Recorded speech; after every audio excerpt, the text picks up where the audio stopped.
Hello viewers, কেমন আছেন সবাই?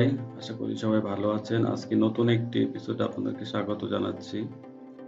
আমরা আজকে জানবো যে আমাদের গ্লাস পেইন্টিং করতে কি লাগে।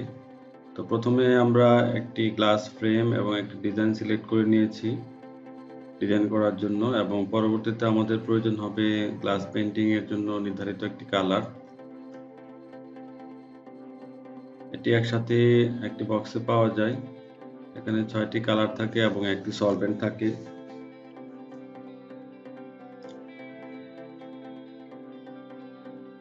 গ্লাস কালারগুলো আপনি ব্রাশ দিয়ে ইউজ করতে পারবেন, এবং সলভেন্টটি ব্রাশ মোছার কাজে ইউজ করা যায় অথবা কালার পাতলা করার কাজে ইউজ করা যায়, এবং সাথে থাকবে একটি আউটলাইনার যেটা দিয়ে মূল ডিজাইনটি আঁকা হয়।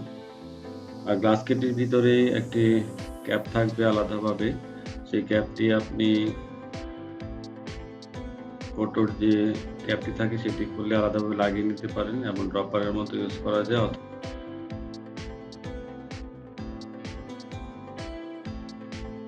ব্রাশ দিয়েও আপনি ভালো করে ব্যবহার করতে পারবেন।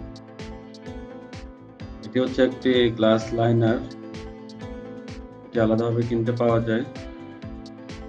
3টি কালারে পাওয়া যায়, একটি হচ্ছে সিলভার, একটি গোল্ডেন এবং এটি ব্ল্যাক। আমি ব্ল্যাকটি কিনেছি। এটির বর্তমান বাজার মূল্য হচ্ছে 80 টাকা। এটি দিয়ে আউটলাইনিং এর কাজ করা যাবে। এটি হচ্ছে একটি 3D আউটলাইনার বক্স, এটিও ফেভিক্রিলের তৈরি।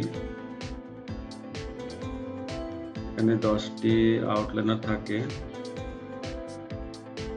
এই আউটলাইনারগুলো মূলত 2 রকম পাওয়া যায়, একটি হচ্ছে সলিড কালার দেওয়া থাকে এবং আরেকটি হচ্ছে মাল্টি কালার দেওয়া থাকে। তো আমার কাছে এটি সলিড এবং মাল্টি কালার মিলিয়ে একটি সেট। এটা দিয়ে আমি অনেকগুলো ডিজাইন করেছি।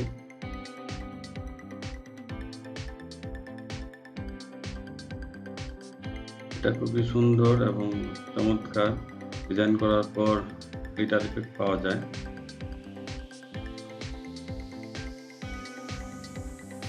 আমরা গ্লাস পেইন্টিং করার জন্য গ্লাস কালার ছাড়া ফেভিক্রিলের অ্যাক্রিলিক কালারও ইউজ করতে পারি।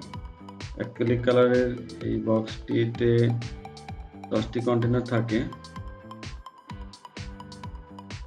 সাথে একটি শেড মিক্সিং জার পাবেন আপনি। এটি বর্তমান বাজার মূল্য 350 টাকা। এই কালারটি কেনার সময় খেয়াল রাখতে হবে এটার বটলের উল্টো পাশে পেডিলেট লেখা খোদাই করা থাকবে। যদি খোদাই করা থাকে সেটি অরিজিনাল ধরে নিতে হবে, আদারওয়াইজ এটি কপি হওয়ার সম্ভাবনা থাকে। তাই কেনার সময় সাবধানে দেখে কিনবেন।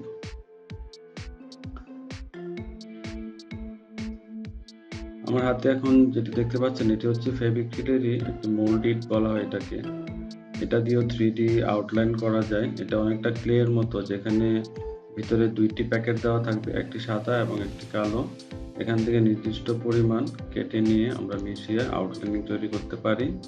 এটি হচ্ছে এনকে, যদিও আমি গ্লাস পেইন্টিং এ এটা ইউজ করি না, কিন্তু অ্যাক্রিলিক কালারগুলো পাতলা করার জন্য আমি সাধারণত এটা ব্যবহার করে থাকি।